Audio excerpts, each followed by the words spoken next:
Buongiorno a tutti, buongiorno. Oggi Angie è in compagnia di questa piccola, sì, scusate se la definisco così, ma piccola F900 XR di BMW.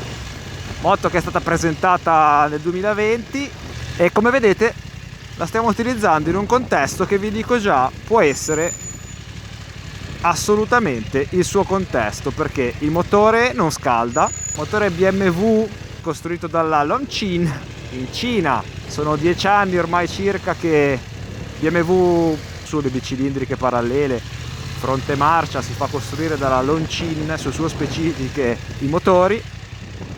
Longchin che è un colosso che esiste da 30 anni e prima costruiva prevalentemente mezzi agricoli e ora fa anche questo, fa anche motori da moto. Ricordiamo che questa moto full optional, valutate voi se è poco o tanto, quindi con tutti i vari pacchettini questa moto costa 15.000 euro. La sensazione che si ha da subito è una sella che è di marmo. La seconda cosa che si nota è il motore ai bassi, che è il sound non ne dà proprio giustizia. Poi la cosa di cui si è parlato di meno, ve lo dico, questa moto è dotata di sospensioni semiattive, quindi a lesa, ma ce l'ha solo a posteriore. Praticamente è come se tu esci a cena con una bella ragazza e niente, sta per darti un bacio e poi dice: ah scusa, no, devo andare.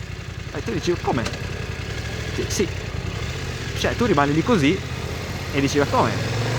Esatto, questa moto è un po' così secondo me, ma non lo fa soltanto BMW, attenzione, lo fa anche Yamaha. Lo fa anche Yamaha, ti dà un pochino e il resto no. Ma sì, tanto poi o la gente se ne accorge, oppure la gente ha questa abitudine di dire: vabbè, ma sì, dai. Ma sì, per il prezzo. No, per il prezzo niente, per il prezzo stiamo parlando di 15.000 euro. Quindi non stiamo parlando di due spiccioli. Le recensioni ne parlano come una cosa. Ragazzi, la sella è durissima, cioè se dovessi comprare mai questa moto direttamente sella comfort, perché va sicuro. Ha la sella che mi ricorda quella di Salva quando aveva l'R6. Cioè non ha materiale. Questa moto qua è come fosse una bicicletta, cioè ve lo dico proprio sinceramente. La fanno anche in versione depotenziata 35 kW, ma si può usare tranquillamente come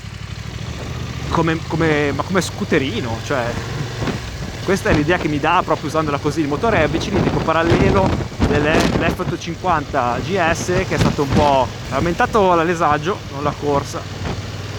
I pistoni sono forgiati e non più fatti per fusione, l'hanno un pochino così raffinata, c'è un doppio controalbero per smorzare le vibrazioni e effettivamente fanno il loro, perché vibrazioni non ne ha questa moto, ragazzi, cioè le sentite lontane.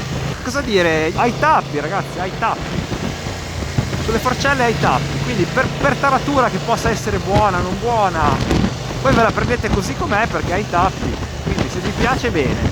Se no voi col pulsantino potete fare road, dynamic, un singolo casco, quindi c'è un pilota e avete il mono un po' più duro, o ce l'avete a posto per uno, tendenzialmente è abbastanza una via di mezzo davanti, è morbidina. Se no niente, ce l'avete troppo dura dietro se siete soli e davanti non riesce ad andare dietro, perché davanti non è semiattiva, è una sospensione normale, neanche regolabile, neanche il precarico. La posizione di sella, a parte la sella, è molto raccolta, si sente che deriva strettamente dall'F900R, dalla naked, la corsa delle forcella è 170, il mono poco di più, 172, 172, anche l'interasse cresce di pochi millimetri rispetto alla sorella nuda. È di una sensibilità che mi fa quasi impressione la sensibilità che ha di sterzo. Allora, ha una buonissima gestione delle casse, ottima, molto buona, è bilanciata, sì, sente bene gli spostamenti del vostro peso, è molto stretta e rastremata nella zona centrale fra le gambe, il manubrio è sagomato, abbastanza stretto, non è troppo grande, troppo largo. Il motore è progressivo, ma non ha picchi Non ha, adesso ci riprovo un attimo perché ero sui 5, non ha parenti, non ha picchi di coppia.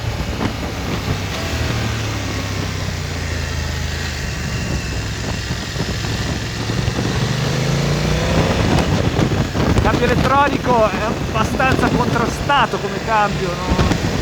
La moto non è male, però è abbastanza contrastato. Poi è secco, è un po' spigoloso come cambio, non mi piace tantissimo. Se penso la qualità che sentivate nella ciclistica che aveva il multistrada 1100 S con le Öhlins avanti e dietro, il telaio che aveva quella moto, e se penso che hanno detto di questa, perché hanno detto di questa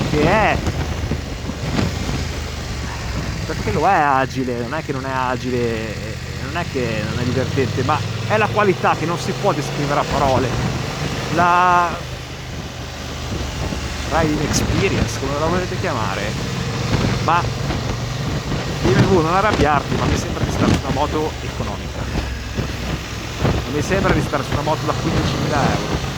Questa moto rispecchia il rapporto 2:1 più o meno, che è quello giusto, 100 cavalli circa, 200 kg, è il rapporto giusto per divertirsi in strada. Sarebbe questa moto perfetta. Il multistrada 1100 era una filosofia simile, una moto sportiva tendenzialmente derivata dalla super sport, e dovrebbe essere il top per far divertirsi su strada.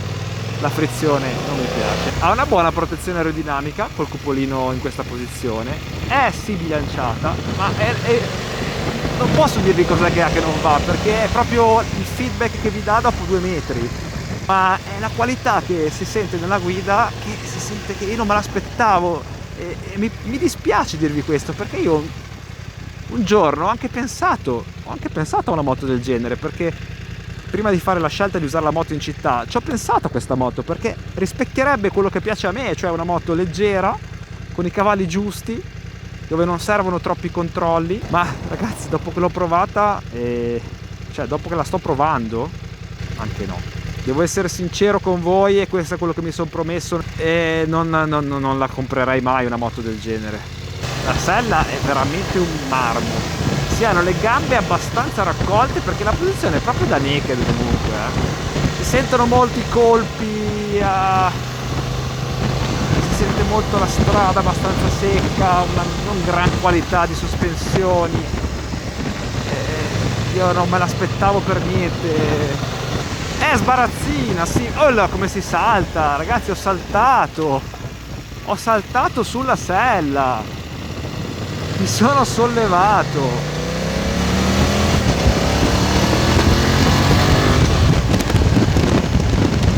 Questo mi fa capire tanto, non mi succedeva da non so che moto. Questo fa veramente capire che le moto vanno provate e che l'estetica non deve lasciar trarre in inganno, ragazzi, e non vi dovete fidare di quello che sentite, dovete provarle le moto. Tutte le mie recensioni, ci sono state un po' di critiche, di lamentele sulla KTM, ma vi do ragione, sono sensazioni iniziali quelle, infatti quella si chiamava assaggio prova. Ho una moto sicuramente così più semplice, si può capire un po' meglio, ma certo non la conosco come uno che la guida da un anno. Si riesce a dare abbastanza carico sulle pedane, anche se sinceramente non serve molto, perché con pochi input devo dire che si lascia condurre. Vorrei provare proprio una Tracer, ma ve lo dico già, non potrò provarla perché non so come fare. O c'è qualcuno di voi che mi fa provare una Tracer? Mi raccomando, quindi, se c'è qualcuno di voi che vuole farmi provare una Tracer, mi scriva privatamente e la proverò. Ci faremo un giro insieme e proverò la vostra moto. Fatelo, iscrivetevi al canale, mettete un like se vi piace qualcosina dei miei video, e ringraziamo ovviamente Carlo Croce di Gecar per la prova di questa e tante altre BMW. Se non ci fosse Carlo dovrebbero inventarlo. Molto sensibile, ragazzi, molto sensibile. Se in curva volete effettuare una correzione, non vi dico che è nervosa, ma non è precisa, non infonde una sicurezza superlativa. Allora, la frenata è brusca,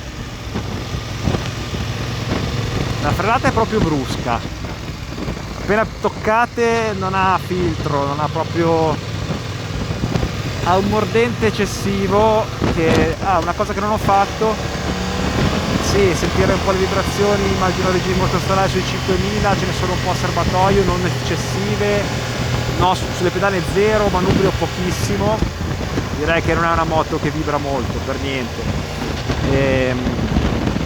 Vediamo un po' un regime minimo. Allora anche in sesta 50 all'ora va, ma no, ma riprende da 2000 giri senza problemi. Questo motore non dà emozione, funzionerà bene, non mi interessa se è cinese o no, ma se voi mi dite che questi bicilindriche, anche come distribuzione dei pesi, non è niente di particolare, non ha una peculiarità. Se penso alle altre moto, e fate presto a vederlo, che ho provato recentemente su cifre come questa o anche inferiori, oppure che non ho provato, mi viene in mente la V100, la Guzzi, ma una qualità percepita su tutto nettamente superiore. Non c'entra la velocità, non c'entra niente tutto questo, è il tutto l'insieme, l'alchimia. La moto non è soltanto un numero, un freddo dato, è l'alchimia di tutto questo insieme che mi fa dire che su una Touareg non sentivo questa, non sentivo che stavo guidando qualcosa di economico, anche se costa molto meno di questa. Qua vi assicuro che, ed è un motore che poi gira molto bene, perché comunque guardate come può essere anche cruise 58 all'ora, vi dico, è il compagno perfetto nel caso ufficio con un'altra sella. Ci sono rimasto male, per Angie questo qua è un no, per me questa moto è un no. Poi nel complesso è graziosa, a me come moto piace anche, devo dirvi che mi piace esteticamente. La consiglierei a un neofita? Sì, senza problemi, assolutamente. 35 kW, senza problemi, è un motore che non vi mette in crisi. La frenata vi può, se siete abituati a uno scooter, però vabbè, ha tutti i controlli elettronici, ABS, tra l'altro è anche delle poche che ha il cornering lights, come fra gli optional. Una frenata comunque molto sicura, dei Brembo davanti con dischi da 320, per carità. Sicuramente è una moto che riprotegge anche bene dall'aria, tra l'altro, adesso che l'ho usata anche per più tempo. Così come toccate in terra comunque si sente 1,70, così come toccate in terra. Le pedane non interferiscono, sono in una posizione che non danno problemi. Da Angie è tutto con la prova della BMW F900 XR. Iscrivetevi al canale, ciao! Io la consiglierei sicuramente a chi è in cerca di qualcosa, di un mezzo agile, leggero, da usare anche tutti i giorni. Sicuramente è una moto molto facile da condurre, che anche a 35 kW porta tante persone ad affacciarsi al mondo delle moto un pochino più grandicelle. È una moto che mi dà idea di concretezza. Per Angie è tutto, devo scappare, la recensione è finita, ci rivediamo alla prossima, ciao da Angie! Faranno provare altre BMW. Guardate che deficiente, guardate che deficiente.